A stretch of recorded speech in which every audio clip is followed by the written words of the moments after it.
No, I mean, I think that they do need to understand like what and why and how it's working, She agrees with you again. so that it can work better for them. This is the last podcast I'll ever be on. Hello, everyone. Welcome back to the Law Firm Marketing Minute. As always, I'm your host, Smike, and I have two very familiar faces. Again, we are back at it. The trio, right? We got Eddie. Hey. I was expecting a higher pitch, and then we have there it is, and then we have Sarah. Wow, I wasn't expecting a pitch at all, Eddie. Yeah, but we have a very exciting episode today because this is something that actually we had a discussion about the other day, and it got pretty good, energy. It got to a pretty good level of energy because you the most. Yes, you were running around to people's offices talking about like this epiphany you had. I did have an epiphany. So he's being genuine when he says we had this conversation and it generated excitement. This is very real. It is very real, and the realest thing about it is that it could potentially affect your law firm and how you market your law firm. I'm sure that you've heard of SEO, but we're not here to talk about SEO. It's the other three-letter demon that has popped up from Google called SGE. Dun, dun, dun. I know, but you're going to get into it, but there's so much intertwined now between SGE and SEO. It's just, so get ready. Yeah, Buckle your seatbelts, especially if you're driving. But do you really think it's a demon, though? You know what? We're going to find out today. We're going to unravel. Okay. We are going to exercise it if it is, and if it's not, it can hang out. Okay. I mean, we keep Eddie around. He's basically demonic. So I mean, on a sliding scale, that's probably where I'm tipping it. Yeah. So Eddie, you have done, out of the three of us, I would say you have done the most research into SGE in terms. Well, thank you, Michael, for noticing. Well, I was throwing the shot out there, and I guess I hit. But so you've done the most research into SGE. Out of the three of us, what can you tell me, first of all, what does SGE even stand for? All right, SGE stands for Search Generative Experience, and if you have no idea what I'm talking about, you probably already do. Because if you've gone to Google in the last, couple of months, you've typed in a search, it could be anything. What is the greatest hockey player in the NHL? It's going to give you a response that's AI generated. It's going to break down a couple of things. Thanks for listening to today's preview from this week's episode. If you had any thoughts on it, please leave us a review. We would greatly appreciate it. Websites. And don't forget, if you love your lawyer friends, let them know about the Law Firm Marketing Minute. We'll see you tomorrow. It's intertwining the search experience along with artificial intelligence and getting people to get to an answer directly from Google versus using Google as an indirect platform to funnel websites. They will therefore go into the website and find the answer they're looking for. Now Google's giving you the answer. Yeah, and again, it's an AI topic, right? I feel like we keep coming back to the AI. It reminds me of that South Park episode. Which one? They took our jobs. Oh yeah, well AI is not taking our jobs. Please God, no. It is a very real, I guess, for some people, to kind of freak out about where AI is going. But at the same time, you're better off knowing how it works, what's coming, what's going to be basically all over the news in the next however much time and know how it works before it does. So when it comes to the AI, so here's a curveball for you guys. And actually, Sarah, I want to hear from you first. Get ready. Yeah, here's a curveball. So if AI using SGE is just summarizing things, are blogs still worth writing? Absolutely, because that's where it's getting the information from. It's scouring the internet. And because AI can't create anything without some sort of input. So the input has to come from somewhere. And it's probably going to come from a blog that's written by a human and has the answer in it, and it's going to pull it from there. So it's like we've been saying all along, that it's about the quality of the blog. More so than we even thought possible beforehand. I mean, I was going to pull out my phone. I'm realizing I'm recording this podcast on my phone. But I had notes. I mean, because if you go to Google search results, that would have been funny if you just pulled it out. Yeah. It's like this is awkward. But no, sorry, I got to take this. I had straight up quotes. I mean, if you go to Google's search page, they're going to give you a lot of information as to how to get on the first page of Google. And the ironic part is, I believe there's 19 points. Again, my phone's not on me, so I don't have all of them. But of the 19 points, I think 18 of them have to do with content and authoritative sources and consistent posting and where the source comes from how often it's updated. So it's actually looking for answers.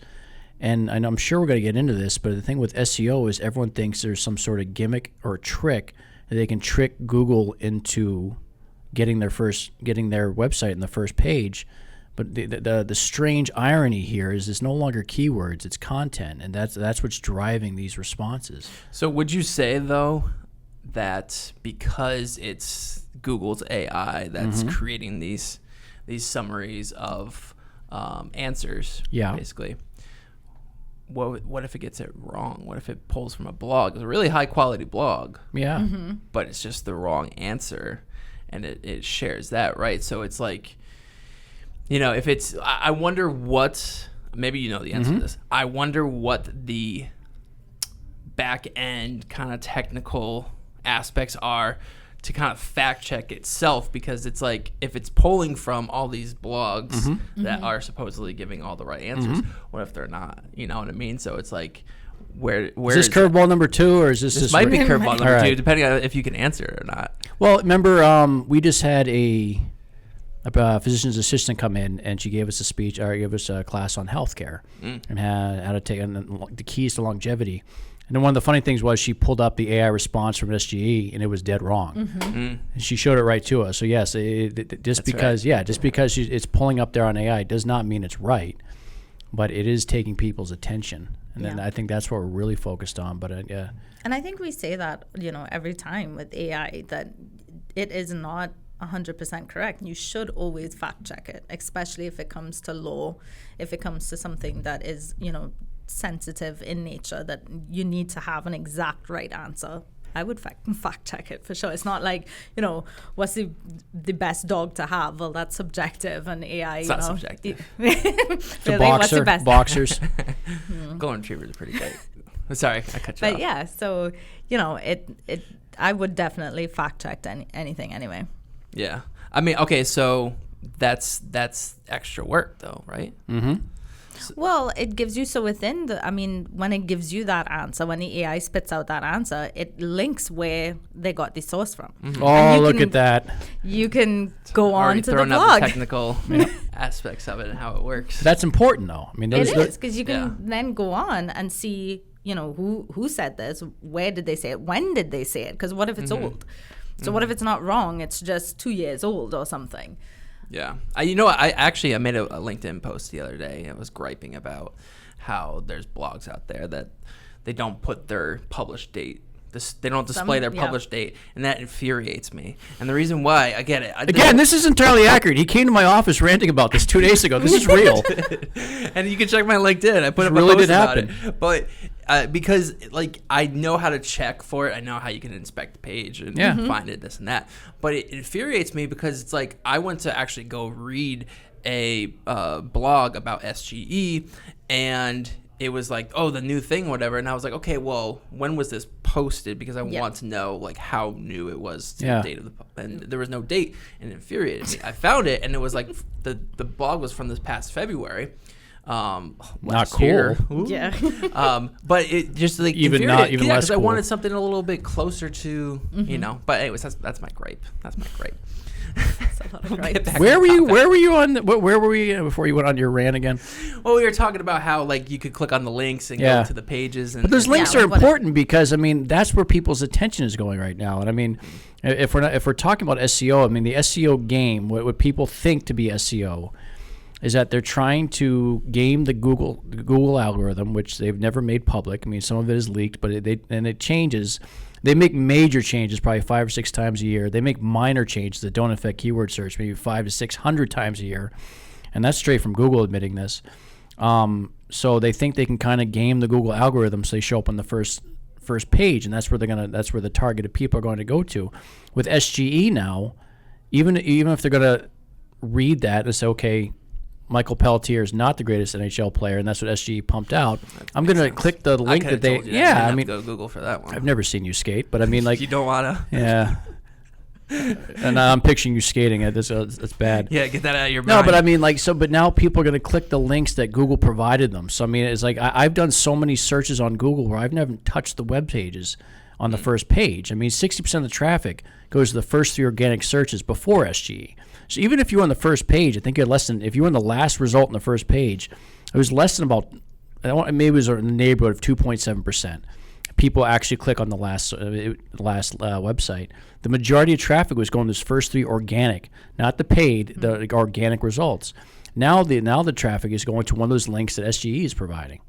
Right, but it's when you first put in a search in Google and you get those first 3, yes, you're most likely to look at just the first 3, but it still has to answer the question, which if you SEO stuff and you do these things, sometimes just that little blurb is already telling me this is not the answer I'm looking for. Yep. Yeah. And I might try another way of searching it. I'm going to put in some other words that is hopefully going to give me the answer I'm looking for. Now with SGE, I'm seeing more of that answer, and I'm getting closer to the quality content that I'm looking for. Would you say, because we've been saying SGE and SEO in the same sentence many times throughout Yep. this podcast, would you say that SGE is the new and updated SEO, or would you say that is something completely different but better? We had this conversation this week. I'm not entirely sure what SEO is anymore. I know it's kind of a weird thing to say, but I mean, for a longest time, we've always talked about the backlinks, the different UX experience, the different types of things. I mean, there's a gambit of things that SEO people do to get people's website to populate. And now we're wondering, now that Google's made it kind of somewhat more out there, that they're looking for quality content. Is quality content SEO? Is quality is the best way to get on the first page of Google, not through backlinks and keyword stuffing, but actually quality content for every reason we've just mentioned. Because I mean, we're looking for answers. I mean, we're looking for the best gimmicks in the world might get eyeballs, but they're not going to get people to stay for the party. You got to get people to stay for the party, and that's with valuable information. So I mean, is now we're wondering what search engine optimization is. Does it actually mean content versus does it mean tricks and gimmicks? And I generally don't know the answer to this because we don't do SEO, but I'd love to know from SEO people if they're focusing more on quality content to get the results they want. Yeah. Yeah. So I've got 3 different myths here. SGE myths. SGE myths. Mythbusters. One of them we already talked about. The myth was SGE is perfect. It'll never make mistakes. Busted. Busted. Here's another one. SGE will make websites obsolete. No. There is the whole 0 click. So I don't think it will make websites obsolete, but if it's a short form answer that people are looking for, then yes, you are going to just get your answer and move on with life. If it's something you're researching, like looking for a lawyer and I'm looking for more information, then I'm going to see that short form answer. If it grabs me in, I'm going to research more, I'm going to click through, but for some things, yes, it is going to make things very just clear cut, and it's going to give me the answer that I need. I'm not going to need to click on anything else. Do you agree? No. Fight. No, go I ahead. mean, because I get my You're fired, Eddie. She's my boss, by the way. Shnikes. I don't like that answer. I mean, I do and I don't, but I'm saying what is a website for? And I think for a long time when we talk about SEO gimmicks, the purpose of a website was to get on the first page to drive eyeballs. I mean, we've never viewed it that way. We never have. A website is somewhere where you can build credibility and gain trust. So even if you don't populate in the first page of Google, which we've never been concerned about, when if someone tells me, all right, I need to meet the best hockey player in the world, he's going to teach me stuff, and someone gives me a recommendation, says Michael Peltier, he's the greatest hockey player going. Again, he's not, but I get that referral. So I'm already like, okay, I trust this guy. My friend is telling me he's really good. Then I go on Michael's website. Again, I type his name into the search bar. I see his website. Now I'm on there learning more about him, his background, what he teaches, what his ethos is. I mean, what his approach to teaching, skating, whatever. I don't even know what my ethos is. I don't know either. But the point is, I mean, I'm going to your website to learn more about you and kind of figure out who you are before I make that leap to call you or to actually maintain some sort of business relationship. So yes, in a way, the websites are. I mean, if you're using website as a tool simply on the first page, then it's going to become more obsolete. But if you're using your website as a professional business card, in terms where people can see you, learn about you, and you can gain credibility and bridge that trust gap, then they're just as important if they've always been, if they're being used the way they're intended to be used. Yeah. Now, can you guys agree with each other now? Well, I mean, oh boy, I think that, here we go. I think that it is similar to what I was saying. That it is, if you're gonna research something, then you are gonna carry on looking, and if it's something that I can just get the answer to, then I'm not going to. So there is going to be some, change in the way people search things and get the answers that they need. If I can get it quicker, and it is just, how many ounces in a gallon, boom, there's the answer, and move on. I don't need to research that. But if I'm looking at someone's website and I'm looking to see if Mike is the best skater, Yeah, fair. okay, rollerblade or I downgraded from hockey player to just a skater. Got it. skater. Well, skating is hockey. That's what we say. We skated. Yes, that means hockey. Okay. Gotcha. Well, I mean, okay. She's so, right. Yeah, what she's she's right. saying, I Yes. think what she's saying is that it's different when someone is actively looking. They're in trouble with the law, and they're actively looking for the way out, and they're getting answers from a person who knows what they're talking about, aka a good, reliable lawyer. So if they're getting their answer from them, they're probably gonna go to their page, which doesn't make websites obsolete. Right. Stop but using. You're saying if it's something a quick little. If you're using it as a fishing net, I mean, if you're using your website as a fishing net to catch all the Google searchers, then yes, you're right. It's going to become less of a tool, less of a fishing net. Okay, so here's the third myth, right? Law firms don't need to care about SGE, and what I mean by that, is that if they already have content in place, it doesn't really affect their status quo. That I agree with. Okay. Say that again. So if they already have content in place, they already are doing content, they're already writing blogs, whatever the case is, they don't need to really care about SGE because it's not going to affect their status quo. Who's doing their blogs? Are they doing it? Are they letting ChatGPT write it?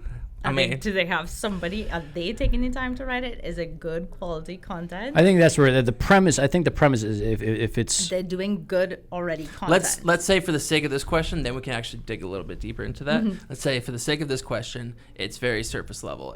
They have good content. They just have good content. That they don't need to care about SGE because it's not going to affect their status quo. It's not going to rock the boat, so to say. Well, what do you mean care, though? Like, you mean actually go you're on the witness stand now, bud. Actually, they just don't have to give it a thought. Well, no, I mean, I think that they do need to understand, what and why and how it's working. She disagrees with you again. So that it can work better for them. This is the last podcast I'll ever be on. No, I think that it is good for anyone to, with a business that is doing content, to understand how content is being used on Google so that it works best for you. Yeah, so basically you're saying is that they have to care about it to know what is happening underneath the hood. Just for the sake of, hey, it's affecting your law firm in some sort of way, so you should know how it works. Yeah, but if you're putting out good content, let it ride, baby. I mean, be aware of what SGE is. Okay. But I mean, if you're putting out good quality content, I mean, let the chips fall where they may. There's so few spots on SGE. I mean, if you're in Boston and you have, I have seen some SGE results where it's like it gives you bullet points. Yes. And each bullet point's a different link. has a different link. Yeah. Yeah. So there are links. I mean, but I mean, if people were fighting for spots on the first page, now are they fighting for even less spots available on a search-generated response? Be aware of it, but don't change what you're doing. I mean, if you get there, icing what you're doing, or improve what you're doing. You show up on it. Well, okay. So to the next question then, and maybe you haven't gone this far in your extensive research. I doubt it. Yet, but so back in the day, SEO. Very gimmicky for the most part, with the keywords. I used to do it, yeah. Yeah, and the backlinks and all that kind of stuff, right? So for SGE, and I hate to use the word trick, but it's just for the sake of the conversation. What's the trick to getting on SGE? Is it that you kind of have to just put out really good content, really quality content, and then cross your fingers? Or have you found like tactics that are used to I don't know what those. I mean, I don't think anybody knows what that is right now. It's a mystery. Right. I mean, the Google algorithm itself on the first page was a mystery. I mean, they've given broad examples of what they're looking for in terms of.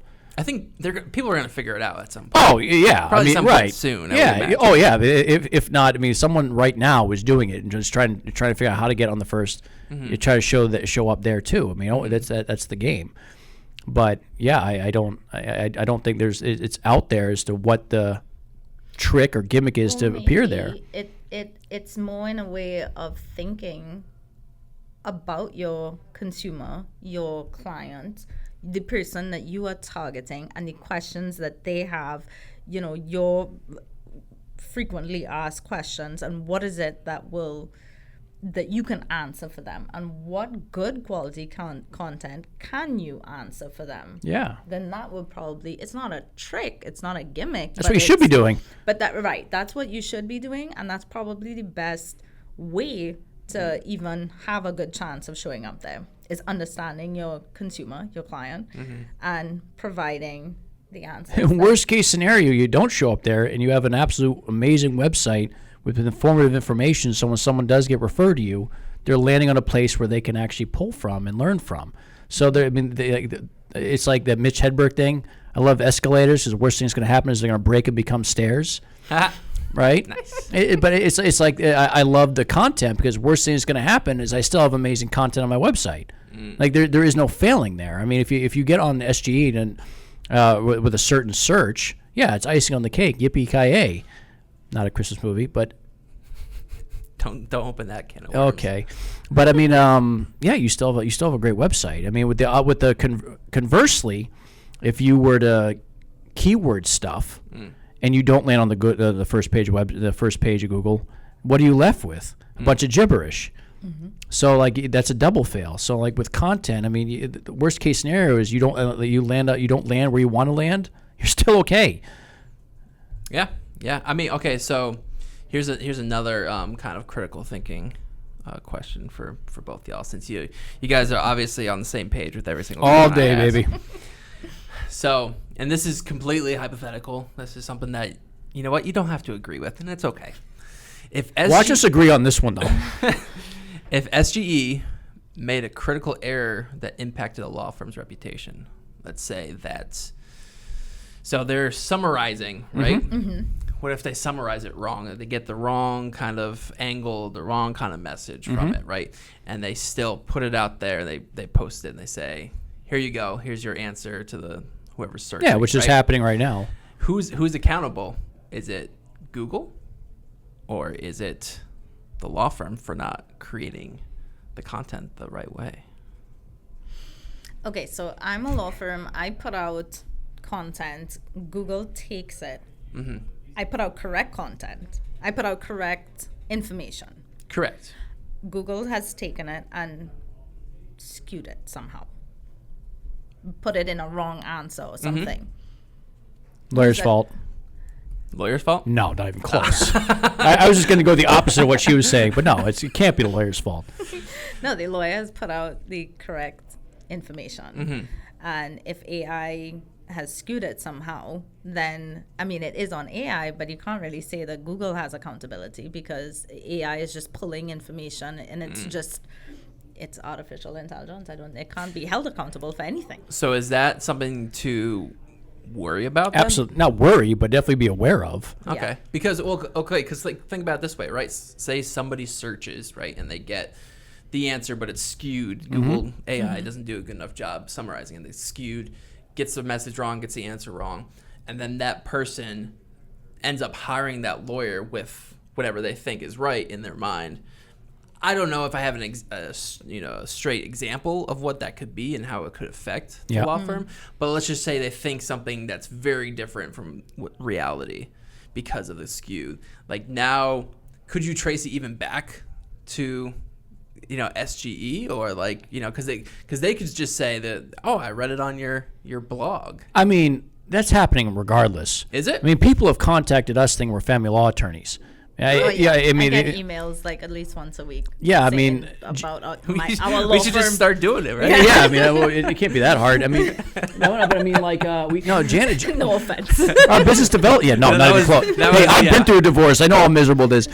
And Count divorce it. and family law, family attorneys law. will tell you that it's the worst. Right. No, it's funny. You always meet a family law attorney. It's like, I'm trying to get out of it. But it's like, no, but because it is hard. And I mean, Janice, she gets contacted. We put a lot of content out, and we still get the wrong. Yeah. But I mean, in an ideal situation, that should never happen. Yeah.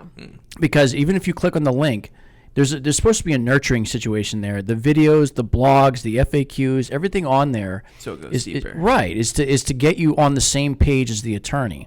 So I mean, if all they're doing is reading AI, clicking a link, and calling you, then the relationship has never been nurtured. I mean, it was a flawed relationship to start with. So no, I wouldn't worry about it. But I mean, that was never going to work to begin with. I don't think they'll reach the hiring process either. No. Right. Hopefully intake would, take care of that. But I get what, you're getting at as, if something's wrong or something's put out wrong, then who is accountable? Well, quite frankly, you are. You should be doing your research for, big things that matter. And listen, if you're an attorney, you know darn well that a lot of people call you for things that you have no desire to do or things that are just outside of your wheelhouse. And if that's the case, I mean, a lot of the times it's because you lack content. You lack this sort of because I mean, people will say, I want to put this video out. I want it to convert. I want clients from like that's not what a video does. A video is out there to get them one step closer on the buyer's journey. Yeah. If they start looking at your consultation page after they watch the video, and that's a conversion. Very few people are going to see something on a website and call immediately. So I mean, it's like it's not a conversion tool. Yeah. It's a nurturing tool. And so hypothetically, if your content works the way it's supposed to, they should never get to that consultation button, thinking that. And if you do have content, they've completely skipped it, and you probably don't want to work with them anyway. So it all comes down to, hey, you should be putting out quality content, but you should also be worried about nurturing your audience. Yes. Oh, yeah. It's like we've been talking about this forever. I mean, it's so What? It's the it's first so time I'm hearing strange. about it. Any final thoughts from the two of you? Something that you could agree on? I think the landscape of SEO and the term SEO and its connection to quality content is probably one of the biggest things that's happened to me since I've been a copywriter. I think SGE is a new hot topic. We're going to keep an eye on it. I know you're going to do a lot of research and a lot of digging. We're going to have a webinar coming up. Yep, about we're it. going to have a We are. webinar. And I think it's, this is the beginning of these conversations. Absolutely. I said it was the beginning of the end. I'm like, oh. AI is taking Beginning of the over. end for me because I disagree with you twice. Well, Terminator's bound to happen at some point. Yeah. All right, for everyone listening, thank you for listening. Please leave a review because we are trying to grow the show and it helps out in a major way. And I want to thank the guests for being on the show. You are not welcome, but I appreciate it. I expect You're it. very much welcome. Again, they can't agree on that. If I'm welcome or not. All right, everyone, have a great weekend. We'll see you next week. Bye, Mike.